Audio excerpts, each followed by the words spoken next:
गुरुर्मध्ये स्थिता माता मातृमध्ये स्थितो गुरु गुरुर्माता नमस्ते अस्तु मातृगुरुं नमाम्यहम्।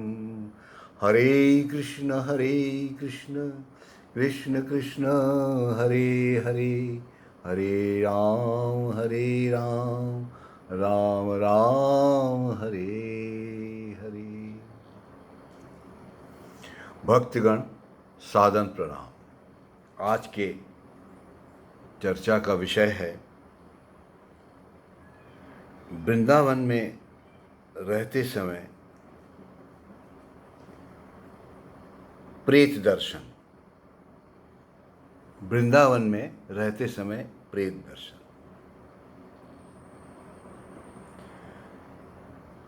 इस समय वृंदावन परिक्रमा के समय कई लोगों ने एक प्रेत का दर्शन किया और घबरा गए। यह सुनकर गोस्वामी जी एक दिन सुबह परिक्रमा में निकले।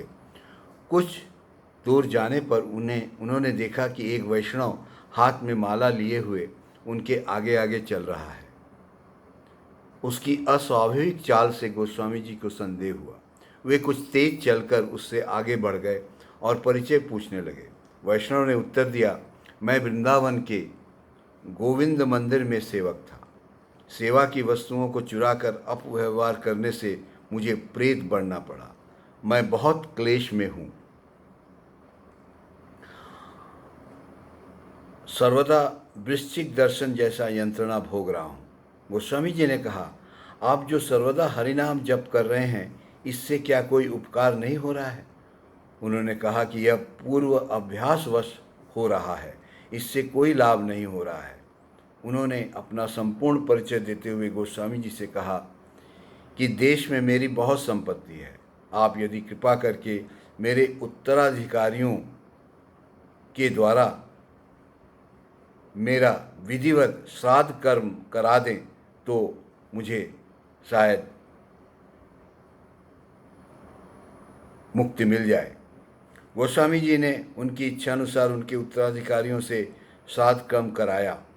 श्राद्ध के पश्चात इस प्रेतात्मा का दिखना बंद हो गया।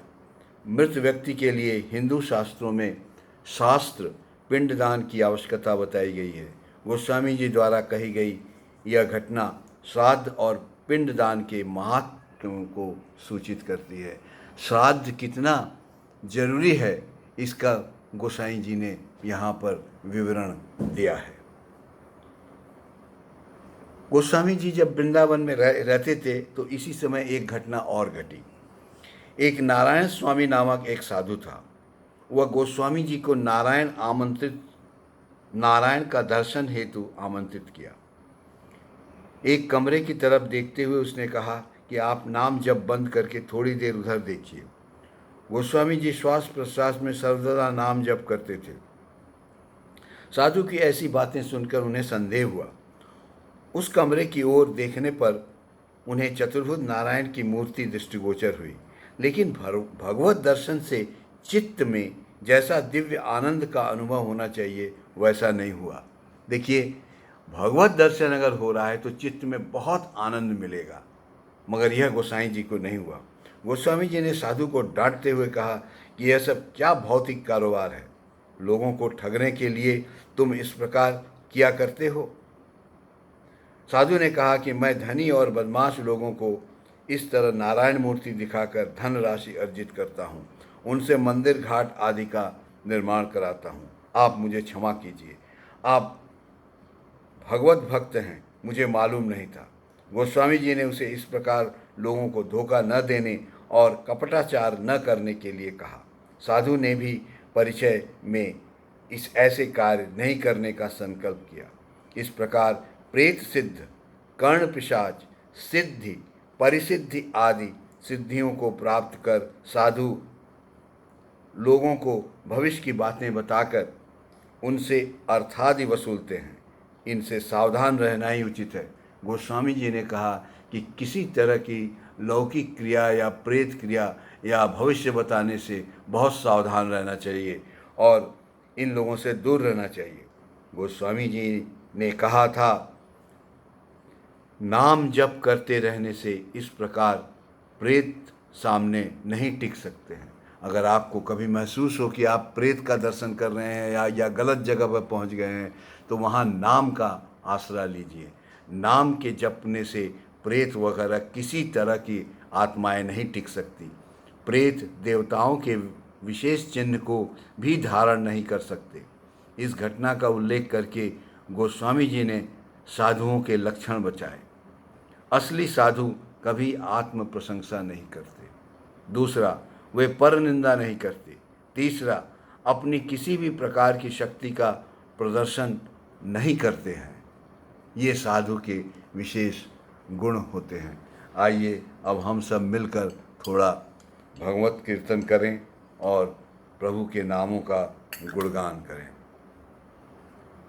श्री राम जय राम जय जय राम, श्री राम जय राम जय जय राम, श्री राम जय राम जय जय राम, श्री राम जय राम जय जय राम, श्री राम जय राम जय जय राम, श्री राम जय राम जय जय राम, श्री राम जय राम जय जय राम, श्री राम जय राम जय जय राम, श्री